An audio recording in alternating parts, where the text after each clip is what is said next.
Video बना रहा है ना।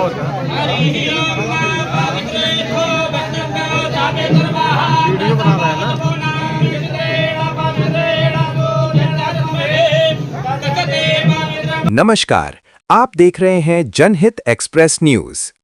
आजमगढ़ से एक खास और आस्था से जुड़ी खबर। आज आजमगढ़ के पूर्व सांसद और लोकप्रिय भोजपुरी अभिनेता दिनेश लाल यादव निरहुआ का जन्मदिन पूरे आस्था और उल्लास के साथ मनाया गया। जन्मदिन के अवसर पर निरहुआ आजमगढ़ पहुंचे और जनपद के प्रसिद्ध भंवरनाथ बाबा मंदिर में विधि विधान से रुद्राभिषेक कर भगवान शिव का आशीर्वाद लिया। सुबह करीब 11 बजे आयोजित इस रुद्राभिषेक कार्यक्रम में उनके समर्थक, कार्यकर्ता और प्रशंसक बड़ी संख्या में मौजूद रहे। पूजा अर्चना के दौरान भगवान शिव से निरहुआ के दीर्घायु, उत्तम स्वास्थ्य और उज्जवल भविष्य की कामना की गई। मंदिर परिसर हर हर महादेव के जयकारों से गूंज उठा। रुद्राभिषेक के उपरांत दिनेश लाल यादव निरहुआ ने अपने समर्थकों के साथ जन्मदिन मनाया।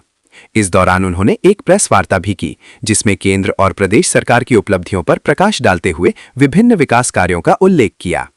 आजमगढ़ में बनने वाले रिंग रोड के बारे में भी जानकारी दी। कार्यक्रम के अंत में समर्थकों ने एक दूसरे को मिठाई खिलाकर खुशी जाहिर की और निरहुआ के सामाजिक व राजनीतिक योगदान की सराहना की। कुल मिलाकर भंवरनाथ मंदिर परिसर में आज भक्ति, उत्साह और उल्लास का माहौल देखने को मिला। आजमगढ़ से एसके शर्मा की रिपोर्ट के साथ जनहित एक्सप्रेस न्यूज।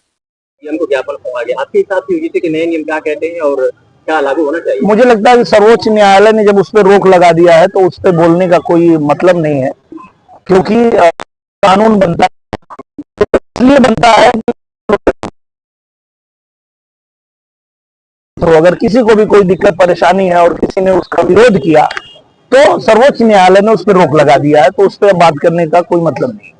सर, विकास प्राधिकरण से एक और मामला है कि नक्शा पास होने के बाद भी जो है आपके ही संगठन अधिकारी हैं उनका शोषण किया जा रहा है, सर नोटिस जारी करके। हाँ, तो हम पता करेंगे, ऐसा कुछ भी हम लोग के संज्ञान में आएगा तो उस पर काम किया जाएगा। हम लोगों ने आजमगढ़ में महायोजना लागू ही इसलिए करवाया कि हमने महाराज जी से कहा कि आजमगढ़ में बहुत से हमारे भाई बंधु हैं जो लोग अपना मकान बनाना चाहते हैं पर वो नक्शा को लेकर के उनको दिक्कत आती है, तो महाराज जी ने उसको संज्ञान में लिया और महायोजना लागू ही इसीलिए किया गया है कि किसी को दिक्कत ना आए। अगर किसी को परेशानी आ रही होगी तो हम लोग बात करेंगे, सॉल्व कराएंगे। सर जी, 27 को लेकर क्या तैयारियां? 26 आ गया है, बहुत अच्छी तैयारी है। देखिए, यही तैयारी है कि हम लोग अपने आजमगढ़ के लिए लगातार काम करते हैं, काम करते रहेंगे। हमारा पूरा संगठन, हमारे पूरे कार्यकर्ता, हमारे जितने नेता हैं, सब लोग जो है आजमगढ़ में लगातार काम कर रहे हैं। हमारे मुख्यमंत्री जी लगातार आजमगढ़ पे उनका ध्यान रहता है, हमारे प्रधानमंत्री जी का ध्यान रहता है। अभी देखिए, हमारे जो NHI के मंत्री जी हैं उनका भी ध्यान था। और मैं आप लोगों को बताऊं कि जब मैं यहाँ आजमगढ़ में सांसद था तो मैं जब आदरणीय गडकरी जी से मिला तो मैंने वहां से फोन किया आजमगढ़। यहाँ पे हमारे ऋषु भैया हैं जो हमारे आजमगढ़ के हैं। हमने उनसे, ऋषु भैया से पूछा कि हम आए हैं गडकरी जी से मिलने, आजमगढ़ के लिए हम लोग क्या ले सकते हैं, क्योंकि वो कह रहे हैं कि वहां जो भी काम है बताओ, हम करवा देते हैं। तो उन्होंने यहाँ हमारे कार्यालय से पत्र बनवाया कि हम लोगों को एक रिंग रोड चाहिए जिससे कि जो शहर में जाम लगता है वो समस्या से निजात मिल जाएगी। जो लोग गाजीपुर से आ रहे हो और उनको अगर जाना है, मऊ जाना है तो बाहर से ही निकल जाएंगे। कोई बनारस से आ रहे हैं, उनको गोरखपुर जाना है, बाहर निकल जाएंगे, शहर में नहीं आना पड़ेगा। तो इसके लिए जब हमने कहा आदरणीय गडकरी जी से, नितिन गडकरी जी से, तो उन्होंने कहा कि हम आपका गाना सुनते हैं और हम आपको बहुत पसंद करते हैं। तो हमने कहा कि जब हमारा गाना सुनते हैं तो हमारे आजमगढ़ के लिए करवा दीजिए। और उनकी बड़ी कृपा हुई कि आज हजारों करोड़ रुपया जो है आजमगढ़ के लिए आ चुका है और ये बहुत खुशी की बात है आजमगढ़ के लिए। अभी भी जब हम लोग आजमगढ़ आए हैं तो हम यही पता करते रहते हैं कि आजमगढ़ में कौन सा ऐसा काम है, किस मंत्रालय से करवाना है जो हम लोग करवा सकते हैं। तो हमारे लोगों के लिए, आजमगढ़ के लिए लगातार हम लोग काम करते रहे। बाबा का पूजन किए, आशीर्वाद लिए और बाबा से आशीर्वाद मांगे हम लोग, पूरे विश्व का कल्याण करें हमारे भंवरनाथ बाबा, आजमगढ़ को चमकाएं और सब लोग एकदम सुखी रहे, मस्त रहे, स्वस्थ रहे। यही प्रभु से कल की बजट पेश हुई है, बजट पे क्या कहना चाहेंगे?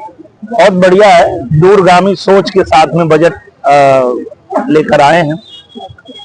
और जो हमारा लक्ष्य है, हमारी सरकार का जो लक्ष्य है कि भारत को, हम लोगों को जिस तरह से आगे बढ़ाना है और 2047 तक विकसित राष्ट्र बनाने का जो सपना है प्रधानमंत्री जी का, उस सपना को साकार करने के लिए सबसे ज्यादा जरूरी है कि हमारे युवाओं की भागीदारी हो और युवाओं के लिए, महिलाओं के लिए, सबके लिए एक अच्छा बजट आया है।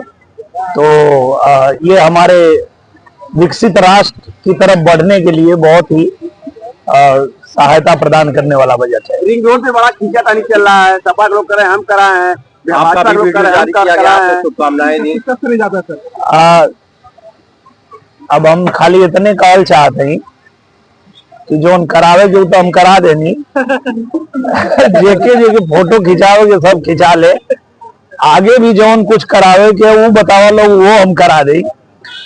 काहे कि हमान का काम है कि आजमगढ़ के हर समस्या के समाधान निकालल जाओ, चाहे वो कोनो विभाग से होकर, चाहे वो NHI के हो, चाहे वो रेल मंत्रालय से हो। उन्होंने लोग के कहता कि एगो फोटो जाके रेल मंत्री के साथे भी खिंचा ले लो, काहे कि बहुत जल्दी जो रेलवे वाला काम पास करेले हैं जा वहू को पैसा आवे वाला, अभी NHI वाला तो पास करेले नहीं है जा, तो ओकर श्रेय लेवे की कोशिश करत हो लोग। उन्होंने लोग कहा कि एक फोटो रेल मंत्री के साथे भी खिंचा के रखें लोग। सर आपका कार्यकाल में एयरपोर्ट तक चालू था, अब बंद हो गया, उसके लिए क्या कहना चाहेंगे? देखिए, सबसे बड़ी बात यह है कि हम लोगों को आजमगढ़ के देवतुल्य जनता से सबसे मैं हर बार यही निवेदन करता हूं कि ये बहुत हम लोगों का भाग्य है कि हमारे लिए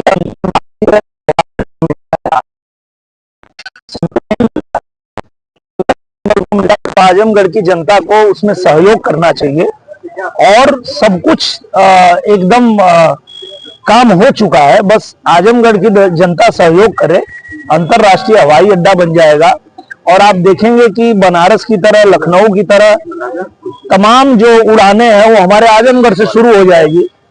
और आजमगढ़ से अगर हवाई यात्रा शुरू होती है तो सिर्फ आजमगढ़ नहीं, गाजीपुर, मऊ, बलिया, आरा, दूर दूर से जो लोगों को जाना पड़ता है बनारस से एरोप्लेन पकड़ने के लिए, वो आजमगढ़ से पकड़ पाएंगे। तो इसमें हम सबको सहयोग करना चाहिए। हम तो लगातार DGCA से मुलाकात कर रहे हैं, उनसे बार बार जो है वो यहाँ सर्वे करा करके और जितना जल्दी हो काम पूरा कराना चाह रहे हैं। इसमें जनता का सहयोग चाहिए। सर SIR पे क्या कहना चाहेंगे? SIR हो रहा है और हम लोग हर जगह कर रहे हैं। अभी जहां भी SIR हो रहा है और जो भी फर्जी वोटर हैं उनको उसमें से निकालना बहुत जरूरी है, क्योंकि अभी जहां जहां भी SIR हो रहा है हम लोग ये पा रहे हैं कि किसी परिवार में अगर 4 व्यक्ति है तो 6 लोगों का नाम है, किसी का 2 बेटा है तो 4 लोगों का नाम है। तो ये जो फर्जीवाड़ा हुआ है उसको ठीक करने की आवश्यकता है, इसीलिए पूरे देश में ये SIR हो रहा है। आज हम लोग भी शामिल होंगे। क्या कहना चाहेंगे?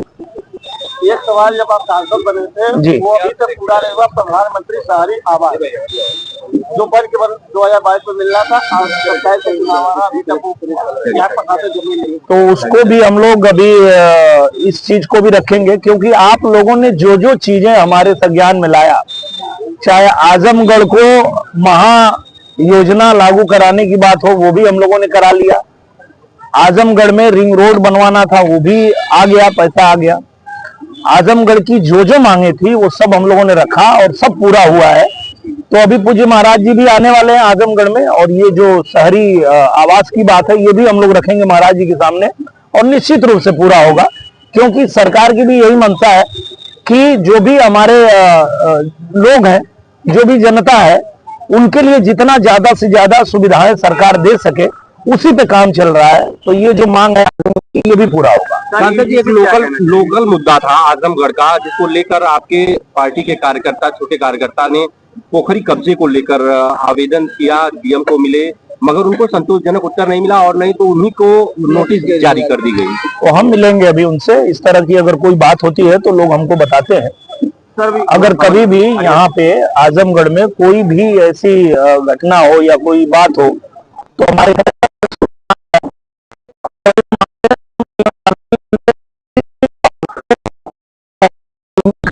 कराते हैं, तो ये जो भी है मैटर इसको हम लोग सोल्व कराते हैं। अंकल जी एक और समस्या थी, आपको संज्ञान होगा कि एक हरियापुर घराने में एक आपकी कार्यकर्ता का घर गिरा दिया गया और इस नाते कि वहाँ विद्यालय की शोभा खराब हो रही थी। क्या उस कार्यकर्ता से आप मिले या मिलने का कोई प्लान है? जरूर मिलेंगे, हमारी बात हुई थी फोन पे, हमें हमारे जिला अध्यक्ष जी ने बात कराया था और उन्होंने कहा था कि प्रशासन से ये निवेदन किया जाए कि जहाँ पे जो हमारा संगीत महाविद्यालय बना है वो आजमगढ़ के लोगों के लिए ही बना है, तो अगर उनको कहीं पे जमीन दे दी जाए, क्योंकि वो ठीक अगर विद्यालय के सामने ही वो कुछ एक बना रहे थे, तो उनको कहीं और पे जमीन देने की बात हुई, तो वो मैंने प्रशासन से कह दिया है, उनको जमीन भी मिल जाएगी और भी कोई समस्या होगी तो हम लोग उनसे मिलकर उसको सॉल्व। कैसे भरपाई किया जाएगा? बिल्कुल भरपाई होगा, क्योंकि देखिए जो भी काम होता है आजमगढ़ में वो जनता के लिए होता है, जनता की भलाई के लिए होता है, तो ये तो हमारे ही कार्यकर्ता हैं, अगर उनके जमीन पे कुछ भी नुकसान हुआ है तो उसको भरपाई करेगी सरकार, करेगी, बिल्कुल करेगी। यूजीसी के नए नियमों का